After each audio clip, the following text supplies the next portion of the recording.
Hi and welcome to the Hidden Tech page. Today I'm going to be showing you a brief overview on how to repair a broken power supply for a guitar pedal or similar. Now this is a large format power supply. As you can see, I've already taken it out of the case, but this is the standard size of power supply that I'm looking at, because this is the kind that you can still take apart. Now these power supplies usually come with screwed together with 4 screws in the corner, but 9 times out of 10 they're actually a security screw. Now a security screw is like a standard flathead screw, but it has a little lump in the end to stop you being able to stick the flathead screwdriver flush into the hole. And a way around this is I took a Dremel mini drill, and I just ground a little gap in the middle of a cheap screwdriver. Now you can buy a set of these for probably around $11, about £9. So it's no real loss, and once you've got one you can use it over and over again. But I did that, ground out a little piece in the middle so that the screw would actually unscrew on the power supply. Right, as you can see, this is the power supply internals after the cover's been removed. What's happened with this power supply is the cable that comes with it is that supplies the pedal is quite a flimsy cable, and what happened is it was run over by a flight case and it damaged the cable. Now rather than risking that happening again, what I've done is I've got a replacement tip end that's the right size for the pedal it's going into. It goes into a distribution block on a pedal board.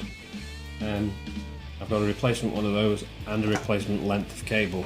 Now usually the cable that comes with it is held with a small grommet like this. I'm going to replace this grommet, and also I'm going to use cable ties to hold the replacement cable into position, tightening them up so that there's a little bit of movement but not enough so that the wire then, as you can see here, the wire pulls out of its housing and damages any solder that's on the bottom.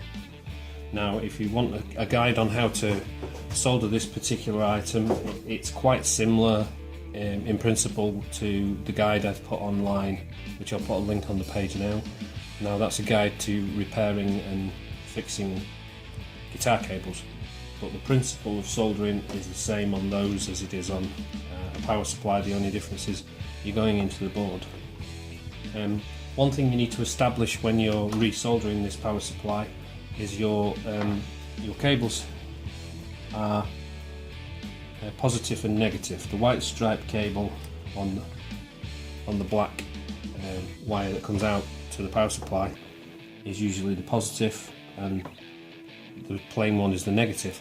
Now these are also reverse switchable power supplies, so if you don't get it the right way round, your positive will become negative, your negative will become positive, and there's a possibility of you damaging your pedal, so be sure and wire it in the correct manner. I used a continuity test on the cable with a standard multimeter, and just tested to see what the polarity was, what which wire the centre went to, and which wire the external shroud went to, and I'm going to wire that back in the same way. Now this time I'm using a heavy duty cable. This is a 240 volt wire that I bought off the shelf from a DIY store. Now the lamp wire capable of handling 240 volts, so it shouldn't have a problem with 12 to 12 volts, 1.5 to 12 volts, and it's also high ampage, so it shouldn't damage it, and it's double shrouded, so if someone does run over it, it's less likely to damage the cable, short the cable out, or cut through the cable. I mean, it's still possible, but it's just less likely. So what I'll do is I'll strip the ends of the cable. I'm going to use the blue as the positive feed to replace the one with the black wire with the white stripe. So that goes from there to the tip of the replacement connector. So that'll solder to the tip of it, which is the internal, and the ring will solder to the brown one, which will go to the minus. Fairly straightforward repair, no big deal apart from obviously, unless you've got the specialist screwdrivers, you need to adapt to standard screwdriver. Those specialist screwdrivers are quite difficult to get hold of, but I'd advise you to look on eBay if you're going to look anywhere. because a lot of DIY shops won't stock them as standard. They're something that's usually a special order item. So I'm going to go ahead and resolder that and then fully test it, and then hopefully by the end of the day it will be back up and running. But I just thought I'd share this with you today because it seemed like a relevant thing to share on the Hidden's Guitar Tech page, because we all break power supplies at one time or another, and it's cheaper than throwing them in the bin once you've got the tools.